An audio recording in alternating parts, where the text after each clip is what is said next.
اهلا بكم يا شباب، اتمنى انكم تكونوا كلكم بخير. النهارده هنتكلم عن ورك فلو جديده موجوده جوه هيجسفيلد اسمها ماركتنج ستوديو. المكان دوت عندك القدره انك انت تقدر تعمل اعلانات بكل سهوله. تقدر انك انت فقط بصوره المنتج بتاعك وصوره الموديل بتاعك، وتقوم انت جاي مختار ما بين 9 انواع اعلانات مختلفه، ومن هنا هيعمل لك الاعلانات كلها. النهارده هنتكلم على الانواع دي، ازاي نعمل الحاجه، بنستخدم ايه، وازاي نقدر نوصل لافضل نتيجه. فعشان ما اطولش عليك يلا بينا نبدا.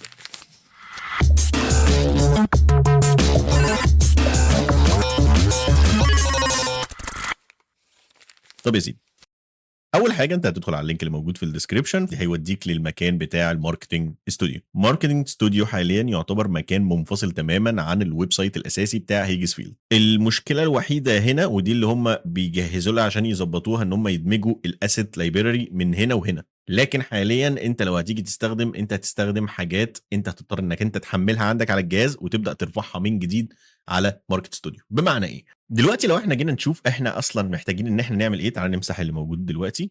انا عندي مكان احط فيه برودكت، مكان احط فيه افاتار، ومكان اختار نوع الاعلان اللي انا عايزه يتعمل، وهوريك كل نوع بيعمل ايه دلوقتي من التجارب اللي احنا عملناها. بعد كده بعد ما بتختار النوع، بتقوم جاي مختار الابعاد بتاعه الفيديو بتاعتك. ان كان تيك توك بتختار 9 16، او ان كان ريلز يعني، ولو كان فيديو يوتيوب او فيديو تلفزيوني بتختار العكس 16 ل9. بعد كده 700. دي الحاجات بتاعت سي دانس، بما ان الويب الورك فلو دي بتستخدم سي دانس 2.0. بعد ما انت بتخلص البروسيس ديت، تيجي بقى للجزء اللي احنا هنتكلم عليه هنا. اول حاجه خالص بتيجي للجزء بتاع البرودكت. الحلو هنا انك انت البرودكت بتاعك بيفضل متسيف، اللي هو مثلا ايه، دي الساعه او شيكو بوب او هوت صوص برجر او هوت صوص.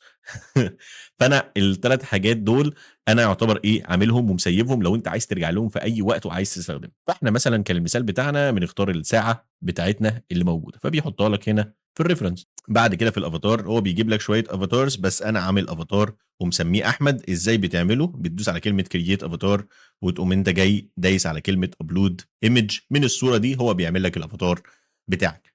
فسهله جدا جدا جدا، ما فيهاش اي حاجه معقده.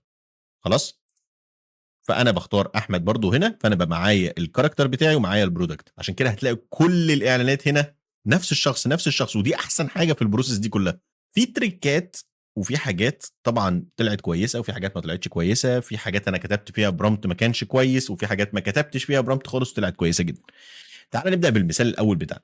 المثال الاول بتاعنا احنا كنا ادينا له الساعه وادينا له الشخصيه بتاعتنا. الفيديو هنا قبل ما اوريه لك هو هيبقى شغال، بس انا عايز اوريك الديسكريبشن. خلينا ندوس ستوب هنا. عايز اوريك الديسكريبشن اللي موجود في الجنب هنا.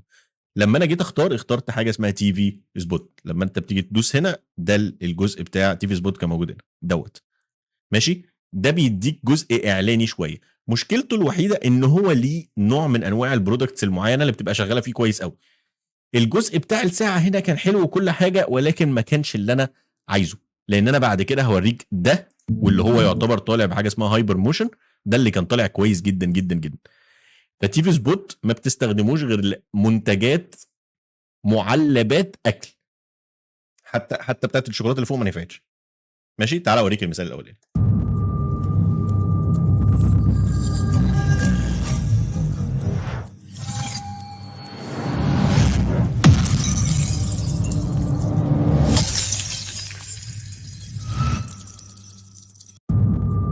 ماشي، ده المثال الاولاني بالكاركتر بتاعنا كويس وكل حاجه، ولكن كان الترتيب بتاعه مش احسن حاجه. خلاص، المثال الثاني وده المثال اللي كويس، وده اللي احنا If you want اخترنا. a clean class ده احنا اخترنا فيه حاجه اسمها يو جي سي. في اليو جي سي انت هنا بتعمل فيديو للسوشيال، يعني بتعمل حاجات اللي هي عارف انت زي الريلز او الحاجه عامله زي الانبوكسنج كده. بس مش انبوكسنج، يعني انت بتعمل ريفيو، بيبقى معاك منتج وبتعمل له ريفيو. كانت المشكله هنا ان الصوره اللي انا مديها للساعه مقفوله، فهو لما حاول يجيبها انها مفتوحه حصلت معاه مشكله. بص كده، watch that looks way more expensive, this is it. دي المشكله اللي حصلت معانا. ولكن طبعا تقدر تحلها في انك انت تديله صوره للساعه مفتوحه وصوره للساعه مقفوله. باي ذا واي، وانت بتديله البرودكت او انت بتديله المنتج بتاعه، المنتج بتاعك تقدر تديله مجموعه صور، مش لازم صوره واحده. يعني ممكن تديله ابعاد للمنتج، ممكن تديله يمين شمال كلوز اب عليه من بعيد اللي انت عايزه. فانت كل منتج بيبقى مجموع جواه مجموعه الصور بتاعه المنتج دي، فلك كامل الحريه انك انت تختار كذا صوره. خلاص. The Roman numerals and the chronograph face look so sharp and it's super comfortable. I've been wearing it nonstop. تحفه. بلس ان انا هنا ما اديتوش اي برومت خالص. نيجي للجزء بتاع هايبر موشن. هايبر موشن بقى هو اللي كان طالع تحفه. تعال اوريك كان طالع عامل ازاي واوريك النتيجه على طول.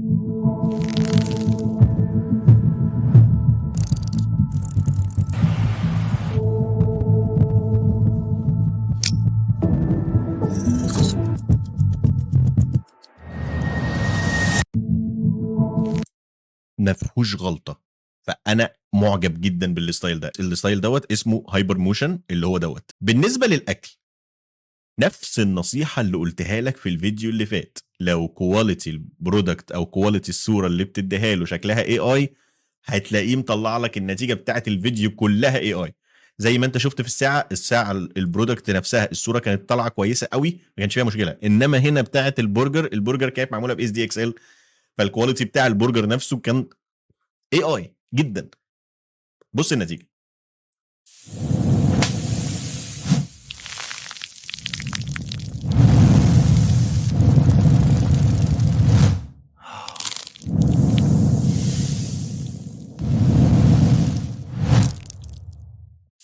النتيجه مش بطاله خالص. انا مش عايز اقول لك ان النتيجه وحشه، بس عايز اقول لك النقطه بتاعت ان هي شكلها اي اي قوي، بس ده بسبب الصوره. ده تي في سبوت نفس اللي كان في الاول خالص، فمع الاكل بيبقى مظابط شويه وحركات وكده. اتاكد ان في الحاجات دي كلها هو معظمها ما بيبقاش حاطط فوكال، ما بيبقاش حاطط سوري فويس، فانت يتاكد ان ما فيش اي كلام حد بيتكلم فيه خلاص، عشان انت بعد كده تحط الفويس اوفر بتاعك. طيب يبقى ده بالنسبه للتي في سبوت وبالنسبه للهايبر موشن وبالنسبه لليو جي زي. تعال نطلع فوق. دوت كان ايه؟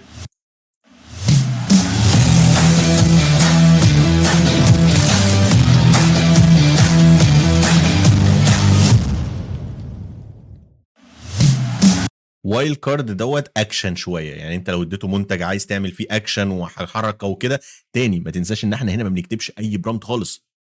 انت لو كتبت برومت طبعا بتفاصيل الاعلان عايزه عامل ازاي هيقوم جايب لك اعلان كويس، وانا اكون سايب لك اللينك بتاع السبيس اللي انا بستخدمها جوه جوجل اي اي ستوديو علشان لو انت عايز تكريت برومت لسيدانس. طيب هنا بقى في نقطه صغننه تانية لازم تاخد بالك منها. هو هنا لما انت بتدي له صوره لبرودكت، انت بتدي له الصوره هو بيشوف شكل البرودكت ويقول لك هو ده البرودكت كله على بعضه. فانا كنت مديله الصوره بتاعت البرجر دوت بالعلم، فهو بالنسبه له انت عايز تتكلم عن البرجر بالعلم ده. هو ما يعرفش خالص بقى ان انت ممكن تشيل العلم ممكن تحط العلم. فعشان كده الجزء بتاع الانبوكس هنا Oh my God. الستايل دوت اسمه انبوكسنج، موجود برضو في ال9 انواع بتاعتنا. خلاص. ولكن My هنا hot sauce burger is here. مشكلته هنا ان العلم موجود. فاهم الفكره؟ Look at that cheese. It smells unreal. I can't wait to eat it. Oh my God. My hot sauce burger. خلي بالك من النقطه دي، لان بعد كده مثلا هنا في شوكو بوب بص دي كده. No way. Choco Pop. Oh my God. This looks insane. That chocolate. No way. Choco Pop. Oh my God. This looks insane. تحفه. والحلو هنا انك انت هنا الحاجه لو انت عايزه يبقى افضل من كده اديله صورتين، صوره للمنتج بتاعك مقفول وصوره للمنتج بتاعك مفتوح. انا هنا مديله صوره واحده بس، المنتج بتاع الشوكولاته وهو مقفول وشكل الشوكولاته خفيف جدا. يعني اللي ينفع ان انا اهو شكل الشوكولاته معروض من فوق، فهو ما يعرف. هو عارف ان جوه الشوكولاته هلاقي النوع ده الشوكولاتيه دي وده الباكج. فلو انت اديته مثلا الباكج مقفول والباكج مفتوح هيطلع لك نتائج افضل. وزي ما انت شفت وانا لما دوست على الايديت هنا اقدر ادوس بلس واحط صور تاني لنفس البرودكت. خلاص. طيب بص بقى. Okay. Quick ده توتوريال. التوتوريال محتاج انك انت تشرح له في برومت. لو انت ما شرحتش في برومت بيطلع بالشكل ده كده. unboxing. Loosen the ribbon, lift the lid, and you've got the cake ready to serve. من غير برومت هو موضوع او فتح العلبه وقال لك فك الريبن اللي كانت موجوده او الفيونكه اللي كانت موجوده، هتلاقي الشوكولاته. ولكن لو انت اديته ستيب باي ستيب في البرومت، انا عايز 1 2 3، هيطلع معاك كويس جدا جدا جدا، بالذات لو منتج محتاج انك انت تعمل له توتوريال اصلا. خلاص. طيب تعال نشوف النوع اللي بعد كده. هنا بقى دول النوعين اللي احنا لسه كنت بجرب فيهم. النوع دوت هايبر موشن مع العلبه دي. الفكره كل ما هتدي له صور اكتر كل ما يطلع لك نتيجه افضل. يلا بينا.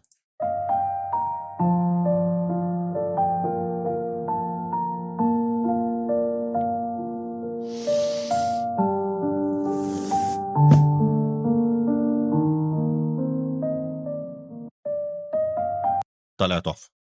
تمام. وعندك الجزء دوت ده هايبر موشن بس واحد تاني مختلف. ده كان معمول ببرومت. بص بقى، ده معمول ببرومت ولكن بطريقه ما انا ما اعرفش، من غير برومت كان طالع احلى. بص كده.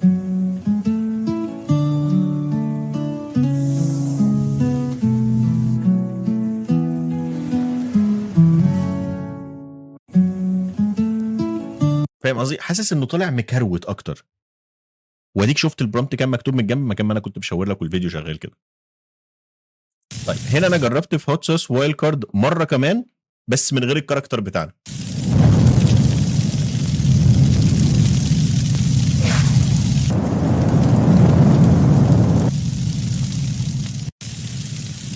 حلو وكل حاجه بس مش اقوى حاجه.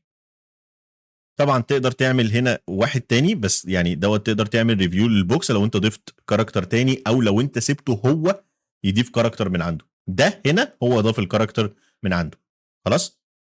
فده كل حاجه تخص الاعلانات. معاك 9 اعلانات كاملين تقدر تختار يعني من المنتج بتاعك وتقوم جاي. وحاجه كمان، ما انت عندك هنا في نانو بنانا لو انت مش عندك صور كتير للمنتج، هي صوره واحده بس وحتى واخدها بالموبايل، قول له اعمل لي مجموعه او زوايا مختلفه للصوره دي متاخده بكاميرا بروفيشنال، وهيطلع لك صور كويسه جدا جدا جدا. وانا برضه هبقى سايب لك البرومت في الكومنت، لو انت عايز سيب لي في الكومنت تقول لي مثلا انا عايز البرومت اللي يعمل لي الصور بالشكل ده، او ان انا معايا صوره برودكت وعايز برومت كده، وانا هساعدك وهديك البرومتس اللي انت عايزها. بس ما تنساش انك انت تسيب كومنت. ده كل حاجه بخصوص ماركتنج استوديو النهارده. فلو عجبك الفيديو ما تنساش تعمل لايك سبسكرايب وتفعل الجرس. اللينكات هبقى سايبها لك في الديسكربشن كالعاده. واحب اشكر كل الناس اللي بتدعمني على باتريون، واتمنى انكم تكونوا كلكم بخير ودمتم سالمين.